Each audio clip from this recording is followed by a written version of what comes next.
ಚುನಾವಣೆಯ ಫಲಿತಾಂಶ ಬಂತು. ಕಾಂಗ್ರೆಸ್ 179 ವಿಧಾನಸಭಾ ಕ್ಷೇತ್ರಗಳಲ್ಲಿ ಜಯಗಳಿಸಿತ್ತು. ನ ಭೂತೋ ನ ಭವಿಷ್ಯತಿ.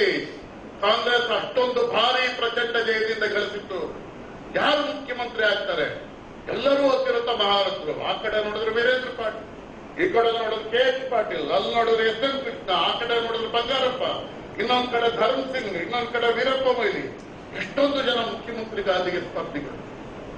ಮುಖ್ಯಮಂತ್ರಿ ಆಗಿ ವೀರೇಂದ್ರ ಪಾಟೀಲ್ ಆಯ್ಕೆ ಆಗುತ್ತೋ ಇಲ್ಲವೋ ಅನುಮಾನ. ಆವಾಗ ಒಬ್ಬರು ಆ ಒಂದು ಕರೆಂಟ್ ಏನಿತ್ತು, ಆ ಪ್ರವಾಹ ಏನಿತ್ತು, ಆ ಪ್ರವಾಹದ ದಿಕ್ಕನ್ನ ಬದಲಾಯಿಸಿದಂತಹ ಏಕೈಕ ವ್ಯಕ್ತಿ KH ಪಾಟೀಲ್.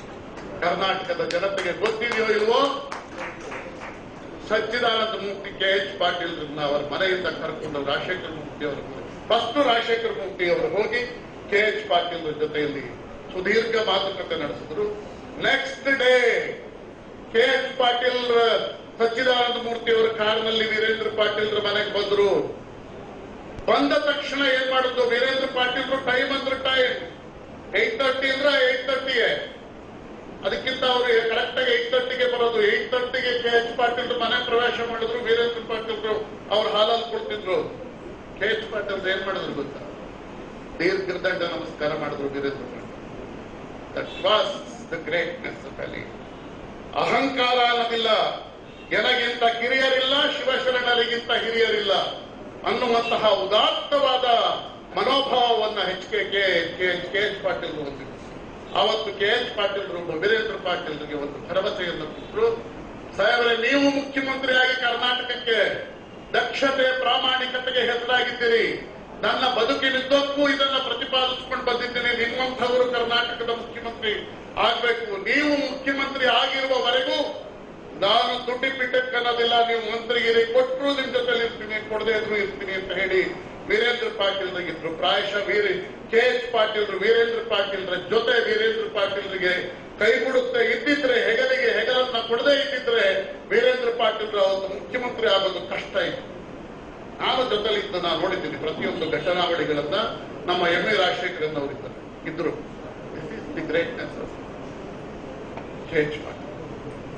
ಇಷ್ಟು ಮಾತುಗಳನ್ನು ಹೇಳ್ತಾ I have taken more time already. ಹನುಮಂತಪ್ಪನವರು ಎಷ್ಟೊತ್ತು ಮಾತಾಡ್ತೀಯಪ್ಪ ಅಂದ್ರು. ಗುರುಗಳೇ, ಒಂದು 20-25 ನಿಮಿಷ ಅದೇ ಜಾಸ್ತಿ ಆಗಿದೆ ಅಂತ ಅನ್ಸುತ್ತೆ. ಇಷ್ಟು ಮಾತುಗಳನ್ನು ಹೇಳ್ತಾ ಕಡೆಯಲ್ಲಿ ಬಸವಣ್ಣನವರ ಮತ್ತೊಂದು ವಚನ, 2 ವಚನ ಹೇಳ್ಬಿಡ್ತೀನಿ.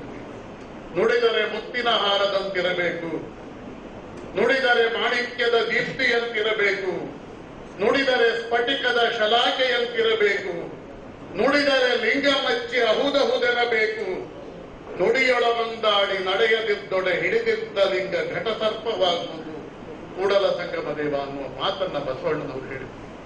KH ಪಾಟೀಲ್ರ ಮಾತು ನುಡಿದರೆ ಮುತ್ತಿನ ಹಾರ, KH ಪಾಟೀಲ್ರ ಮಾತು ನುಡಿದರೆ ಮಾಣಿಕ್ಯದ ದೀಪ್ತಿ, KH ಪಾಟೀಲರ ಮಾತು ನುಡಿದರೆ ಸ್ಫಟಿಕದ ಶಲಾಕೆ, KH ಪಾಟೀಲ್ರ ಮಾತು ನುಡಿದರೆ ಲಿಂಗ ಮೆಚ್ಚಿ ಅಹುದಹುದು. ಲಿಂಗ ಅಂದ್ರೆ ನಾವು ಕೈಯಲ್ಲಿ ಇಟ್ಕೊಂಡು ಇಷ್ಟಲಿಂಗವನ್ನ ಪೂಜೆ ಮಾಡ್ತೀವಲ್ಲ, ಅದಲ್ಲ.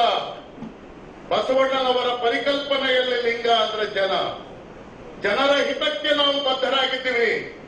ನಾನು ಲಿಂಗ ಮೆಚ್ಚಿ ಅಹುದೆನ್ನಬೇಕು ಎನ್ನುವ ಹಾಗೆ ಆಡಳಿತವನ್ನ ನಾನು ಕೊಟ್ರೆ ಜನ yes he is our leader, ಈ ರಾಜ್ಯಕ್ಕೆ ಇವರು ಉತ್ತಮವಾದ ಕೆಲಸ ಮಾಡಿದರೆ ಅಂತ ಜನ ಮೆಚ್ಚುವ ಆಡಳಿತವನ್ನ ಕೊಡಬೇಕು. ನುಡಿಯೊಳಗೊಂದಾಡಿ ನಡೆಯದಿದ್ದೊಡೆ ಹಿಡಿದಿದ್ದ ಲಿಂಗ ಘಟಸರ್ಪವಾಗುವುದು. ನಾವು ಜನತೆಗೆ ಮಾತು ಕೊಡ್ತೀವಿ, ಲೋಕಾಯುಕ್ತವನ್ನ ಒಂದು ಶಕ್ತ ಲೋಕಾಯುಕ್ತವನ್ನ ಮಾಡ್ತೀವಿ, ಅದಕ್ಕೆ ಮೊಟಕುಗೊಳಿಸಿರುವ ಅಧಿಕಾರವನ್ನೆಲ್ಲ ಕೊಡ್ತೀವಿ. ನಾವು ಈ 1986ರಲ್ಲಿ ರಾಮಕೃಷ್ಣ ಹೆಗಡೆಯವರು ಸ್ಥಾಪಿಸಿದ ಲೋಕಾಯುಕ್ತ ಸಶಕ್ತ ಲೋಕಾಯುಕ್ತ ಆಗತ್ತೆ ಅಂತ ಭರವಸೆಯನ್ನ ಕೊಟ್ಟವರು ಲೋಕಾಯುಕ್ತವನ್ನ ಮುಳುಗಿಸಲು ಕೊಟ್ಟಿದ್ದಾರಲ್ಲ, ಅಂತವರೆಲ್ಲ KH ಪಾಟೀಲ್. ನೀವು ಆಡಿದ ಮಾತಿಗೆ ತಪ್ಪುತ್ತಾ ಇದ್ದೀರಿ. ಹಿಡಿದಿದ್ದ ಲಿಂಗ ಘಟಸರ್ಪವಾಗುವುದು. ಆ ಘಟಸರ್ಪ ನಿಮ್ಮನ್ನ ಕಚ್ಚಿ ಬಲಿ ತೆಗೆದುಕೊಳ್ಳುತ್ತೆ. Whatever it may be. ಅವತ್ತು KH ಪಾಟೀಲ್ರು ಆ ರೀತಿ ಬದುಕಿದ್ರು. ಇನ್ನೊಂದು ಕಟ್ಟ ಕಡೆಯ ವಚನ, ಅನ್ನದೊಳಗೊಂದ ಗುಣ, ವಸ್ತ್ರದೊಳಗೊಂದೆಳೆಯ, ಚಿನ್ನದೊಳಗೊಂದೊರೆಯ, ಇಂದಿಂಗೆ ನಾಳಿಂಗೆ ಕೂಡಿಟ್ಟೆ ನಾದೊಡೆ ನಿಂಬಾಣೆ ನಿಮ್ಮ ಪ್ರಮಥರಾಣೆ ಅನ್ನುವ ಬಸವಣ್ಣನವರ ವಚನ ಇದೆಯಲ್ಲ, ಬಿಜ್ಜಳ ಬಸವಣ್ಣನವರನ್ನ ಪ್ರಶ್ನೆ ಮಾಡ್ತಾನೆ, ಕಲ್ಯಾಣದ ಖಜಾನೆ ಖಾಲಿ ಮಾಡ್ತಾ ಇದ್ದೀರಿ ನೀವು ಅಂತ.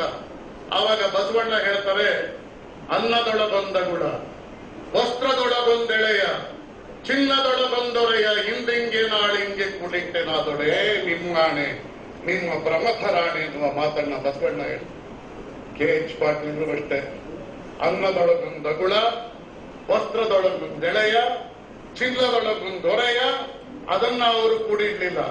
ಅವರು ಕೂಡಿಟ್ಟದ್ದು ಯಾವುದು ಅಂತಂದ್ರೆ ತಮ್ಮ ರಾಜಕೀಯ ಬದ್ಧತೆ, ಕಮಿಟ್ಮೆಂಟ್, ಕನ್ವಿಕ್ಷನ್, ಕರೇಜ್ ಇರುವಂತಹ ಒಬ್ಬ ಮಗನನ್ನ ಕರ್ನಾಟಕಕ್ಕೆ ನೀಡಿದ್ರು. ಅವರೆಂದು ಭ್ರಷ್ಟ. ನನಗೆ ಈ ಸಂದರ್ಭದಲ್ಲಿ ಮಾತನಾಡೋದಕ್ಕೆ ಅವಕಾಶವನ್ನು ಕೊಟ್ಟಂತಹ professor SL Katarki, DG Patil, doctor K Divyananda ಅವರಿಗೆ ಕೃತಜ್ಞತೆಯನ್ನು ಅರ್ಪಿಸ್ತೀನಿ.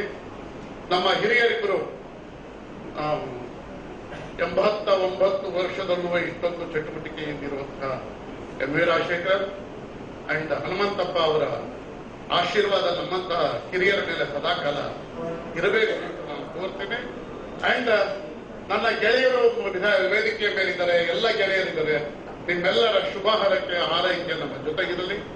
ಸತ್ಯ ಪಕ್ಷಪಾತ, ಸತ್ಯಕ್ಕೆ ಪೂರಕವಾಗಿ ಎಂದೆಂದಿಗೂ ನಡೀತೀವಿ ಅಂತ ನಾವು ಸಂಕಲ್ಪ ಮಾಡೋಣ. ಜೈ ಹಿಂದ್, ಜೈ ಕರ್ನಾಟಕ. ಇದಕ್ಕೆ KH ಪಾಟೀಲ್ ನಮಗೆ ಮಾದರಿಯಾಗಲಿ ಅಂತ ಹಾರೈಸ್ತಾ ನನ್ನ ಮಾತನ್ನು ಮುಗಿಸ್ತೀನಿ. ಜೈ ಹಿಂದ್, ಜೈ